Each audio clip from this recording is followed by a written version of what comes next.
बिहार में इंटरमीडिएट परीक्षा की आज से शुरुआत हो रही है। 1 फरवरी से जो परीक्षा शुरू हो रही है, इसके लिए बिहार विद्यालय परीक्षा समिति ने कई प्रकार की गाइडलाइन जारी की है। इस बार ठंड का असर जो है वो बढ़ा हुआ है। इस बीच परीक्षार्थियों के लिए कई प्रकार की गाइडलाइन जारी की गई है। आपको बता दें कि पटना में ही अकेले 78 सेंटर बनाए गए हैं। परीक्षार्थियों को कई बार जो है जांच प्रक्रिया से गुजरनी होगी। परीक्षा केंद्र पर परीक्षा देने वाले अभ्यर्थी कम से कम 1 घंटा पहले केंद्र पर पहुंच जाए, वरना उनकी एंट्री में गेट पर दिक्कत होगी। अगर कोई परीक्षार्थी विलंब से पहुंचता है तो फिर उसको एंट्री नहीं दिया जाएगा। बिहार विद्यालय परीक्षा समिति को लेकर बोर्ड के अध्यक्ष आनंद किशोर ने प्रेस कॉन्फ्रेंस करके एक एक बात बता दिया है। आपको बता दें कि बिहार विद्यालय परीक्षा समिति की तरफ से जो परीक्षा आज से शुरू हो रही है, उस परीक्षा को लेकर छात्रों को जूता मोजा पहनकर परीक्षा केंद्र में जाने की अनुमति दी गई है। बुधवार को ये भी बताया गया कि सुई वाली घड़ी पहनने कर जाने की भी छूट होगी। परीक्षा देने वाले अभ्यर्थियों के लिए है कि पहले घड़ी या कोई भी इलेक्ट्रॉनिक उपकरण लेकर नहीं जा सकते थे, लेकिन इस बार बोर्ड ने यह फैसला लिया है कि समय का ख्याल रहे छात्रों को। इस बात के लिए उनको सुई वाली घड़ी जो है वो पहन के परीक्षा केंद्र में जा सकते हैं। सुबह 9:30 बजे से 12:45 बजे तक पहली पाली की परीक्षा होगी। दूसरी पाली की परीक्षा दोपहर 2 बजे से शाम 5:15 ली जाएगी। यानी दोनों पाली में ही परीक्षा होगी और 9:30 बजे से पहले पाली की परीक्षा शुरू होगी। आपको बता दें कि जो शाम 5:15 तक चलेगी।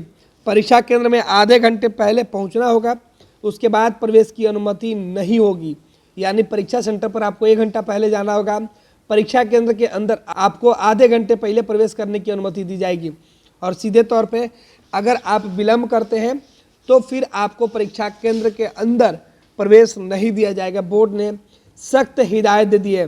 बिहार बोर्ड के अध्यक्ष आनंद किशोर ने बताया है कि बुधवार को ट्रैफिक जाम भीड़ से बचने के लिए समय से पूर्व ही छात्र परीक्षा केंद्र पर पहुंच जाए। जिस तरीके से परीक्षा होती है, परीक्षा में भीड़ होती है, इस वजह से बोर्ड के अध्यक्ष ने छात्रों से अपील की है कि वो परीक्षा केंद्र पर समय से पहले पहुंच जाए, अपने घरों से समय से पहले निकले, कि उन्हें जाम और भीड़ भाड़ की समस्या से रूबरू नहीं होना पड़े। राज्य में 1523 परीक्षा केंद्र बनाए गए हैं। पटना में 78 परीक्षा केंद्र बनाए, जिसमें 4 मॉडल परीक्षा केंद्र बनाए गए हैं। राज्य में कुल 13.4 लाख अभ्यर्थी जो है वो परीक्षा में शामिल हो रहे हैं, परीक्षार्थी जो है। वहीं पटना में 13.4 लाख जो परीक्षार्थी हैं वो इस परीक्षा में शामिल हो रहे हैं। इस परीक्षा को लेकर बिहार बोर्ड ने पूरी तैयारी कर ली है। बिहार बोर्ड ने सीधे तौर पर बताया कि इस बार जो परीक्षा होगी उसके लिए परीक्षा के पैटर्न में भी कई तरीके से बदलाव किए गए हैं। छात्रों को सहूलियत हो, इस बात का भी ख्याल रखा गया। साथ ही साथ परीक्षा में किसी प्रकार की कोई गड़बड़ी ना हो। प्रश्न पत्र लीक होने के जो मामले पर लगातार बिहार बोर्ड सवाल के घेरे में रहा है, इस बार उन तमाम जो शिकायतों से निपटने के लिए बोर्ड ने अलग से कंट्रोल रूम बना रखा है। आज से परीक्षा की शुरुआत हो रही है। देखना है कि बिहार बोर्ड के इंटर की परीक्षा किस तरीके से चल रही है।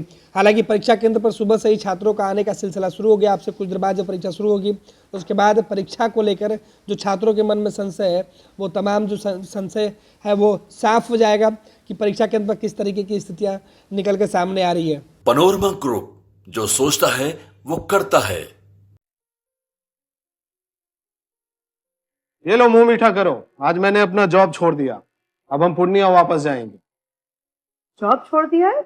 मतलब ये घर कैसे चलेगा? हम करेंगे क्या? और माँ बाबूजी क्या बोलेंगे? इसलिए मैं एक और मिठाई का डब्बा लाया। अपने बिजनेस के लिए लोन अप्रूव हो गया। अरे लोन अप्रूव हो गया वो तो ठीक है, लेकिन पूर्णिया में हम रहेंगे कहाँ? अपना घर भी तो नहीं है वहां। इसलिए तो एक और मिठाई का डब्बा अलग से लाया हूं। हमने पूर्णिया में घर ले लिया है, पूर्णिया के ई होम्स पैनोरमा में। पूर्णिया में पैनोरमा ग्रुप लेकर आए हैं ई होम्स पैनोरमा। बड़ा घर, आलीशान जिंदगी और अत्याधुनिक सुविधाओं के संग। अरे अब क्यों मुंह मीठा करवा रही हो? क्योंकि हम घर वापसी जो कर रहे हैं। घर वापसी की खुशी पूर्णिया में ई होम्स पैनोरमा के संग। ई Homes Panorama, luxurious lifestyle redefined.